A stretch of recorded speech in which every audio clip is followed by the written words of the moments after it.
Solid state के PYQs। Next question बोल रहा है the second order Bragg diffraction of X-ray with lambda of 1 angstrom from a set of parallel planes in a metal occurs at 60-degree angle. The distance between the scattering plane of the crystal is। ये देखो यहाँ पे थोड़ा पुराना नहीं, बहुत पुराना question है। ये आपका Bragg's angle diffraction, X-ray diffraction में आप देखते हो फिजिक्स में बेसिकली। उसमें आप पढ़ते हो formula N lambda is equal to 2d sine theta पढ़ते हो आप उसमें। ओके, एन क्या दिया, सेकेंड ऑर्डर है 2 इंटू लैम्डा कितना दिया है 1 angstrom।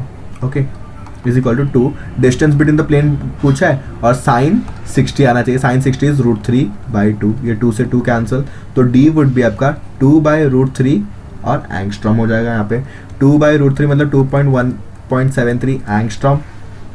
यहाँ पे क्या आ जाएगा, बेसिकली आपका आंसर अगर मैं यहाँ पॉइंट हटा दूँ ये 200 आ जाएगा, तो 1 पॉइंट कुछ आना चाहिए। ओके, तो 1 पॉइंट कुछ आना चाहिए, डायरेक्टली 1 नहीं आएगा, 0.5 नहीं आएगा, 2 नहीं आएगा, तो option number D would be the appropriate answer हुई है। Okay, the intermetallic compound of LiAg crystallizes in a cubic lattice in which both lithium and silver atoms have coordination number of 8. Okay, to what crystal class does the unit cell belong? दोनों का coordination number 8 है, तो क्या होना चाहिए, दोनों का coordination 8 कैसे हो सकता है। देखो सिंपल क्यूबिक में coordination number max to max 6 हो सकता है, ये तो आपको पता है। एफ सेंटर में आपका 4 हो सकता है कोऑर्डिनेशन नंबर, बॉडी सेंटर में आपका 1 8 पॉसिबल है। दूसरा 8 कैसे होगा, देखो आपको पता है बॉडी सेंटर वाला एटम चारों को ऊपर और चारों को नीचे ज्वाइन कर रहा है, कुछ ऐसा, ये ऊपर भी ज्वाइन कर रहा है चारों को, तो इसका कोऑर्डिनेशन नंबर तो 8 हो गया। इसका कैसे 8 हो जाएगा, देखो कोऑर्डिनेशन मतलब ये जो आपका ये है, ये एज है आपका, ये इसके बॉडी सेंटर से भी अटैच्ड है, इसके बॉडी सेंटर से, इसके बॉडी सेंटर से, इसके बॉडी सेंटर से, ऐसे 8 बॉडी सेंटर, ऊपर 4 हो जाएंगे यूनिट सेल के, और नीचे भी 4 हो जाएंगे यूनिट सेल के, 4 यूनिट सेल के बॉडी सेंटर, और ये ऊपर के 4 यूनिट सेल के बॉडी सेंटर से अटैच्ड है, तो इसका भी कोऑर्डिनेशन नंबर 8 हो गया कॉर्नर वाले का, और ये बीच वाले का तो 8 है ही, तो option number C would be the correct answer. Again very good question. Next क्या बोल रहा है, the edge length of a face centre unit cubic lattice is this much, the radius of the cation is this, radius of anion क्या होता है। Face centre का क्या हो जाएगा, फेस सेंटर में 2a is equal to 2 into radius of cation plus 2 into radius of anion आ जाएगा, क्योंकि फेस के अलॉन्ग आपके एटम्स ज्वाइन करेंगे, तो ये रेडियस ऑफ कैटायन समझ लो, ये radius of anion, radius of anion, तो इसका आधा रेडियस, इसका पूरा रेडियस, इसका आधा, तो 2 हो जाएगा इसमें। ओके, तो इसने बोला रेडियस ऑफ कैटायन, कैटायन का रेडियस कितना है √2508 picometre is equal to cation का रेडियस है 2 इंटू 100 प्लस 2 इंटू एक्स हमें ढूंढना है, तो ये 200 यहाँ पे आ जाएगा, √2 into 508 minus 200 is equal to 2x, 2 से डिवाइड कर देंगे यहाँ पे, तो ये 2 से डिवाइड कर देंगे, यहाँ पे √2 जाएगा, यहाँ पे 100 आ जाएगा, तो 508/√2 माइनस 100 वुड बी 2x, ये कुछ आ जाएगा। अब इसको सॉल्व करना पड़ेगा डायरेक्टली, 508 √2 को 1.4 लिख सकते हो, इस पे ये 0 आ जाएगा, तो 14 3 कुछ आएगा यहाँ पे। ओके, 3 आ जाएगा तो 48, फिर 8 बचा, ऐसे कर करके 300 के आसपास का कुछ आंसर आएगा, तो 300 के आसपास के आंसर में से 100 माइनस करोगे तो क्या आ जाएगा आपको 300 नहीं, वेट सॉल्व ही करना पड़ेगा आपको, ज़्यादा अप्रोक्सीमेशन कर भी नहीं सकते आप। हाँ देख सकते हैं अभी हम लोग की 508/√2 मतलब 1.4, इसको यहाँ पे 0 लेते हैं, अगर मैं 5080 को 14 से डिवाइड करके देखूँ तो यहाँ पे क्या आंसर आना चाहिए। ओके, 5080 डिवाइडेड बाय 14, ये अप्रोक्सीमेटली 300 मतलब 362 के आसपास आ रहा है, माइनस 100 कर लेंगे तो मतलब 262 के आसपास आ जाएगा। इसको अगर ये 2x का वैल्यू आ गया, x चाहिए ना, radius of anion, divide by 2 करेंगे तो 1 फिर 3 131 के आसपास आ रहा है, तो 131 के पास आसपास वाला आंसर यही दिख रहा है मुझे एक। ओके, एक ही दिख रहा है क्योंकि इन लोगों ने 414 और लिया रहेगा, अगर 414 से डिवाइड करोगे तो 36 पॉइंट कुछ तो आ जाएगा। ओके, ये तो ठीक है, आपका ये हो जाएगा 414 तो यहाँ पे 0 एक आ जाएगा ना, तो अप्रोक्सीमेशन करके मुझे ऑप्शन नंबर सी आ रहा है कि 131 के आसपास वाला यही हो सकता है। इन लोगों ने अगर मैंने एक डिनोमिनेटर तक लिया, एक डेसिमल पॉइंट तक लिया, इन लोगों ने 2 डेसिमल पॉइंट लिया, तो आंसर वही हो जाएगा। In the fluoride structure the coordination number of calcium +2s, देखो फ्लोराइड क्या होता है CaF2, इसमें देखो ये इसका 1:2 रेशियो, मतलब ये दुगना है, ये दुगना है तो ये टेट्राहेड्रल वॉइड में आएगा, जो बचा वो किस में आ जाएगा आपका ये वाला आपका सीसीपी में आता है, और सीसीपी में कोऑर्डिनेशन नंबर क्या होता है आपका, सीसीपी में आपका कोऑर्डिनेशन नंबर वुड बी 8। कैसे, अभी हम लोग ने ऊपर बात किया था, देखो 8 यूनिट सेल होंगे, यहाँ पे 1 यूनिट सेल होगा, यहाँ पे, यहाँ पे, यहाँ पे, नीचे भी ऐसे 4 होंगे, तो ये सेंटर वाला इस चारों के साथ जुड़ा रहेगा, इसके नीचे के चारों के साथ भी जुड़ा रहेगा, तो कोऑर्डिनेशन नंबर 8 हो गया यहाँ पे। द नंबर ऑफ एटम्स, इसको रफ कर देते हैं यहाँ पे, the number of atoms contained in FCC unit cell of a mono atomic substances. Atoms कितने रहते हैं, मतलब Z इफेक्टिव पूछ लिया क्या, तो कितने एटम्स रहते हैं, ऑप्शन नंबर 4 4 हो जाएंगे। ऑप्शन नंबर 4 नहीं, 4 is the answer, option number 3 is correct. Okay, next अभी बता है इनपरफेक्शंस, मतलब आपके डिफेक्ट्स आ गए, डिफेक्ट्स इन सॉलिड्स। ओके, तो इसमें स्टेटमेंट वाइज पढ़ लेते हैं। पहला क्वेश्चन 2022 का असर्शन रीजन है, in a particular point defect, wait, in a particular point defect an ionic solid is electrically neutral even if few of its cation are missing from its unit cell। Okay, unit cell से कुछ cations missing है, फिर भी वो जो solid है electrically neutral है। देखते हैं, in an ionic solid Frenkel defect arises due to dislocation of cation from its lattice side to an interstitial side maintaining the overall electrical neutrality. Okay, overall electrical neutrality maintain करके। देखो Frenkel और short की defect और यहाँ पे Frenkel defect, ये 2 defects रहते हैं। इसमें आपका जो है equal number of cation and anion are missing, equal number of cation anion missing हो जाते हैं इसमें। और इसमें क्या हो जाता है, आपका कैटायन या एनायन आपके लैटिस पॉइंट को छोड़ के, मतलब समझो उसका, अगर आपको कैटायन है, आपने कैटायन को जगह दिया सीसीपी में, मतलब उसको कॉर्नर और फेस पे होना चाहिए था, बट वो कॉर्नर या फेस का जगह छोड़ के वो आके बीच में बैठ गया है। मतलब जैसे कि आपके कॉर्नर्स पे 8 एटम्स होते हैं। ओके, अगर मैं यूनिट सेल बनाऊँ कोई भी, एक एग्जाम्पल दे रहा हूँ मैं, कि अगर आपने कैटायन को बोला है कि तू इस सीसीपी में जाएगा, तो मतलब उसको फेस सेंटर पे जाना है और बॉडी सेंटर पे, फेस सेंटर पे और आपके रेगुलर आपके कॉर्नर्स पे जाना पड़ेगा। ओके, तो 6 जगह पे तो आएगा, बट समझो इन दोनों की स्पेस में कोई ये वाला एटम उठ के इसकी स्पेस में आ गया। ओके, तो ये जगह खाली हो गया, तो फ्रेंकल डिफेक्ट में आपको क्या हो जाता है, वो कैटायन या अनायन आपका उसका अपना जगह छोड़ के दूसरे के बेंच पे जाके बैठ जा रहा है। जैसे कि आपके स्कूल में भी होता रहेगा, कभी भी आप अगर आपके सामने वाला कोई एब्सेंट है, ओके, तो आप उसका अपना बेंच छोड़ के उसके आगे आके बैठ जाते हो वैसे, पर इसमें सामने वाला एब्सेंट नहीं है। आप देखो सामने वाले बेंच पे 2 बैठे हैं, आपके आगे वाले बेंच पे 1 एब्सेंट है, तो क्या करोगे, आप इधर से उठ के इधर आ जाओगे अगर एब्सेंट है तो, बट इसमें एब्सेंट नहीं है, दोनों ही प्रेजेंट है, फिर भी आप इसमें घुस के बीच में आ जा रहे हो, वैसा हो रहा है फ्रेंकल डिफेक्ट में। तो cation anion leave the lattice side and go into the interstitial. इस केस में आपका इलेक्ट्रिकल न्यूट्रलिटी मेंटेन्ड होता है, इलेक्ट्रिकली न्यूट्रल होता है इस केस में भी आपका इलेक्ट्रिकली न्यूट्रल होता है। तो इसमें क्या फ्रेंकल डिफेक्ट ही बोला है कि आपके कैटायंस उसके पोजीशन से मिसिंग है बराबर, बट फ्रेंकल डिफेक्ट की बात करेंगे तो डिसलोकेशन हो जाता है, लैटिस साइड से आके इंटरस्टिशियल में बैठ जाता है। तो इलेक्ट्रिकल न्यूट्रलिटी तो वही रही। ओके, कैटायन और एनायन सेम रहे। अगर हम लोग क्लास के एग्जांपल लेके क्लास की ही बात करें तो बॉयज और गर्ल्स का रेशियो कुछ चेंज हुआ क्या, खाली आपने जगह चेंज किया है। बॉयज जो आप सेकंड बेंच पे थे आप फर्स्ट बेंच पे आ गए, तो बॉयज और गर्ल्स का नंबर तो सेम ही है, वैसे कैटायन और एनायन का नंबर भी सेम ही है, तो उसमें कुछ न्यूट्रलिटी में कुछ फर्क नहीं आएगा। तो option number 1 would be correct, मतलब ए और आर दोनों ही करेक्ट है, and R is not an correct explanation दिया है। हाँ, नॉट एन करेक्ट एक्सप्लेनेशन, क्योंकि इसमें इन लोगों ने बोला नहीं कि फ्रेंकल की बात कर रहे हैं, क्योंकि पॉइंट डिफेक्ट में फ्रेंकल भी आ सकता है, शॉर्ट की भी आ सकता है, तो it is not an correct explanation. तो ऑप्शन नंबर ए करेक्ट हो जाएगा। Okay, now the formula for nickel oxide with the metal deficiency in the defect in the crystal is this much, the crystals containing Ni2+ and Ni3+, the fraction of nickel containing Ni2+ ions in the crystal is। बहुत ही अच्छा question, ऐसे आपके Fe2 Fe3 में भी आ सकते हैं, Fe2 का और Fe3 का आपको बता सकते हैं, ऐसा कोबाल्ट +2+3 का दिखा सकते हैं, ऐसे तो पूछ सकते हैं। तो ये क्वेश्चन बहुत अच्छा है, इसको करना पड़ेगा। तो देखो ये वाले क्वेश्चन जो है अच्छे रहते हैं, जो कि मैंने स्टार मार्क कर भी दिया है वापस।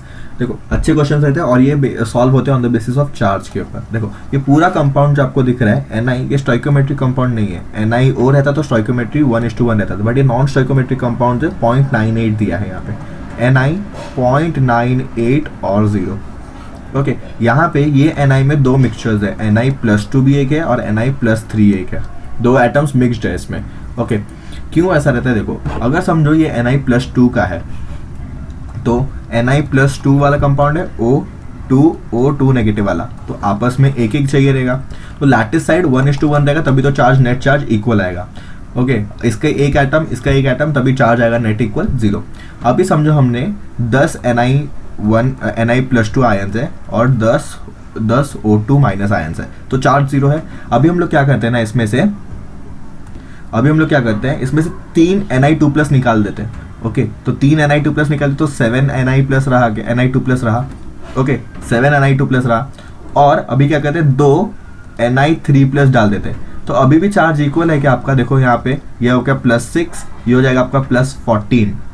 ओके, तो ये हो जाएगा +20 इनडायरेक्टली, और यहाँ पे आ जाएगा -20, तो अभी भी इक्वल रहा क्या, तो वही इस कंपाउंड में भी हुआ है। कितना, तो आपका Ni2+ is replaced by Ni3+, तो हमें वही पूछा गया कि Ni2+ का रेशियो कितना है, Ni3+ का भी कभी कोई पूछ सकते हैं कि Ni3+ का रेशियो कितना है, तो दोनों ही निकालना है। तो इसी एग्जाम्पल को मैंने ये एग्जाम्पल दे दिया आपको। एक्चुअली में ऐसा ही नहीं कि 10 लिया जाएगा, इसमें कितने एटम्स रहेंगे, उसमें से कितना एटम Ni3+ का रिप्लेस कर दिया है वाया Ni2+, तो हमने तो देख लिया ना। एक्चुअल में पहले 10 Ni2+ लग रहे थे, अभी दोनों मिला के 9 Ni एटम्स लग रहे हैं। एक्चुअल में अभी 9 लग रहे हैं, क्योंकि देखो यहाँ पे 7 Ni2+ लग गए और 2 Ni3+ लग गए, तो फॉर चार्ज इक्वेटिंग।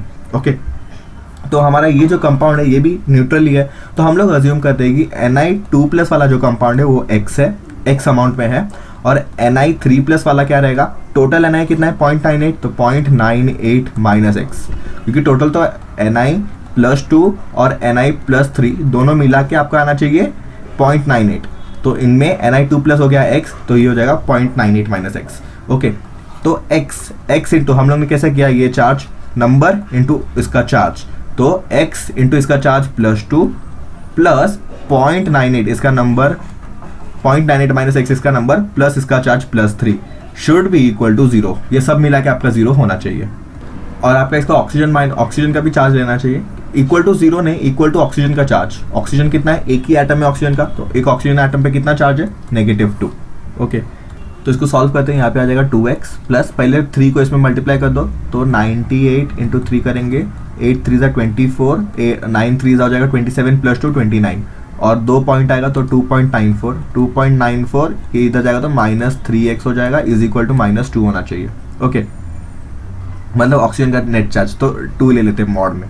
ओके, इतना चार्ज इसके इक्वल होना चाहिए, तो ये 2x - 3x आ जाएगा, -x इक्वल टू -x हो गया ना, तो x को इधर ले लो, -x को इधर ले लोगे, तो 2.94 - 2 वुड बी आपका x, तो x क्या आ गया आपका 0.94, तो आपको दिख रहा है 0.94, तो आप डायरेक्टली 94 टिक कर दोगे, नहीं 94 तो दिख नहीं रहा है, अच्छी बात है, जो कि 94 आंसर है भी नहीं। हमें क्या पूछा है, what is the fraction of Ni2+, fraction के लिए क्या रहता है, Ni2+ कितना प्रेजेंट है 0.94 अपॉन टोटल कितना कंपाउंड है।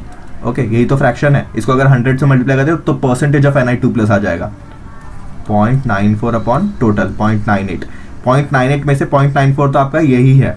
ओके, इसको अगर हम लोग 100 से मल्टीप्लाई कर दोगे, परसेंटेज पूछा रहता तो हम लोग 100 से मल्टीप्लाई कर देते, इसमें अगर आप सॉल्व करोगे तो आपका आंसर आएगा 0.595, approximately 0.96।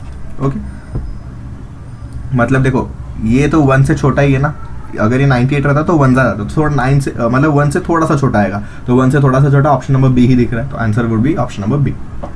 Which of the following compound shows both Frenkel and Schottky defect, ये एक एक्सेप्शन है। ओके, ऐसा कौन सा कंपाउंड है, ये याद रखने वाला है, AgBr is the compound that shows both Schottky and Frenkel defect. Okay, with which one of the following element silicon should be doped to give a P type of semiconductor. Again इस chapter में आपको जो semiconductor का knowledge है, basically आप physics का knowledge use कर सकते हो इसमें। ओके, देखो कोई भी सेमीकंडक्टर आपका न्यूट्रल होता है, ओके, जो कि इंट्रिंसिक सेमीकंडक्टर बोलते हैं हम लोग, इंट्रिंसिक सेमीकंडक्टर मतलब नो डोपिंग। अगर आपने उसको आपने पेंटावैलेंट इंप्योरिटी डाल दिया, पेंटावैलेंट मतलब ये तो आपके ग्रुप 14 के मेंबर्स होते हैं, सारे के सारे ग्रुप 14 के होते हैं, अगर आपने ग्रुप 15 के कोई मेंबर्स का इसमें इंप्योरिटी डाल दिया तो पेंटावैलेंट हो जाएंगे, it will become N type of conductor, N type. अगर मैंने ट्राइवैलेंट इंप्योरिटी डाल दिया, ट्राइवैलेंट इंप्योरिटी, तो it will become P type of conductor. Okay, इसमें आपका इलेक्ट्रॉन वुड बी मेजॉरिटी, यहाँ पे आपका holes would be majority. Trivalent के लिए ग्रुप 13, इसके पहले वाला ग्रुप, ओके तो ये याद रखना है थोड़ा सा बेसिकली। तो पी टाइप चाहिए तो किससे डोपिंग कराओगे, ट्राइवेलेंट मतलब ग्रुप 13 वाले एटम से। तो ग्रुप 13 कौन है, देखो germanium, selenium, boron, arsenic. Boron is the group 13 element, boron, aluminium, ये सब तो आपको याद रखना पड़ेगा, ये मतलब बेसिक ही है। If NaCl is doped with 10⁻⁻⁴ moles percentage of SrCl2 the concentration of cation vacancies would be। बहुत ही अच्छा क्वेश्चन, थोड़ा समझना पड़ेगा इसके लिए भी आपको। तो देखो सबसे पहले आपको ये वाला नॉलेज, ये जो मैंने आपको यहाँ पे बताया है, ये फॉर इलेक्ट्रिकल न्यूट्रलिटी वाला जो नॉलेज बताया मैंने यहाँ पे, वही अप्लाई करना है। ओके तो देखते हैं कैसे अप्लाई करना है इसको। ये मैंने शायद इसी वीडियो में बताया था शॉर्टकी और फ्रेंकल का। तो देखो यहाँ पे SrCl2, Sr strontium group number 2, इसके ऊपर +2 चार्ज है। यहाँ पे NaCl, तो Na आपका पॉजिटिव चार्ज है। अगर आप 2 Na हटाओगे, अगर आप 2 Na हटाओगे और एक SrCl2 डालोगे तो आपका चार्ज बैलेंस होगा, क्योंकि 2 Na पे 2 +2 चार्ज चला गया और आपने एक SrCl2 डाला, मतलब +2 चार्ज वापस आ गया। तो इस केस में क्या हुआ, देखो 2 Na थे, यहाँ पे अगर समझो 4 Na है, ये सब Na एटम्स है आपके लैटिस में। मैं एक्सप्लेन कर रहा हूँ बहुत बेसिकली। Na एटम से 4 +1 +1 +1 +1, अभी के लिए भूल जाओ, सोचो कि यही 4 एटम्स है।